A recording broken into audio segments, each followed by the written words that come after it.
Some பார்க்க போகிறோம். If the radius of the sphere, ஒரு ரேடியஸ்குள்ளே இருக்கிற ஒரு ஸ்பியர் வித் ரேடியஸ் 10 சென்டிமீட்டர், ஒரு ஸ்பியர் இருக்குது, அதோடைய ரேடியஸ் எவ்வளோன்னா 10 சென்டிமீட்டர் இருக்குது, has to decrease by 0.1 centimetre. ஆனால் இது எவ்வளோ ஆகுதுன்னா 0.1 சென்டிமீட்டர் அப்ராக்சிமேட்லி டிக்ரீஸ் ஆகுது. அப்போ approximately how much it will volume degrees. அப்போ அப்ராக்சிமேட்ல இது எவ்வளோ டிக்ரீஸ் நம்மளுக்கு கண்டுபிடிச்சாங்க.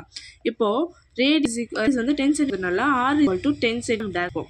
இப்போ d r is equal to approx degrees ஆகுறதுனால டிஆர் இஸ் ஈக்குவல் டு இப்போ 0.1 எப்படி வரும், 9.1ல 10 மைனஸ் பண்ணா 0 படிக்கும். அப்போ இங்க வந்து மைனஸ் எதுக்கு இருக்கு, அப்போ minus 0.1 வருமா. Volume of the sphere formula என்ன, is equal to 4/3 πr cube. இப்போ அதை டிஃப்ரென்ஷியேஷன் பண்ணுறோம். டிவி வியை டிஃப்ரென்ஷியேட் பண்ணால் டிவியா, இது கான்ஸ்டன்ட் அப்படி தானே. இப்போ வந்து நெக்ஸ்ட்டு பை அப்படியே வச்சுக்கிறோம். இதை டிஃபைன் பண்ணால் இங்கே வரும், இங்கே ஆர் ஸ்கொயர். டிஃப்ரென்ஷியேஷன் இன்னும் பவர் கற்ற முன்னாடி போடணும், பவரில் ஒன்று மைனஸ் பண்ணி போடணும், இதான் டிஃப்ரென்ஷியேஷன். இப்போ ஆரை வந்து என்ன பண்ணோம், டிஆர்னு எடுத்து எழுதிக்கிறோம். இப்போ இந்த த்ரீயும் கேன்சல் ஆகிடும். இந்த த்ரீயும் கெட்டிங் கேன்சல்.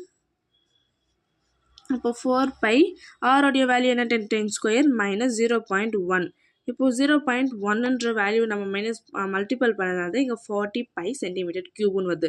இது நீங்கள் எப்படி ஈஸியாக ஞாபகம் வச்சுக்கலாம்னா, இது ஸ்கொயர்லாம் பண்ண தேவையில்ல. 4 × 10 40. இங்கே மைனஸ் இருக்கிறதுனால மைனஸ். இது easy trick, but it is not your correct trick. நான் ஈஸியாக உங்களுக்கு ஞாபகம் வச்சுக்கிறதுக்காக சொல்கிறேன். தேங்க்யூ ஃபார் வாட்சிங்.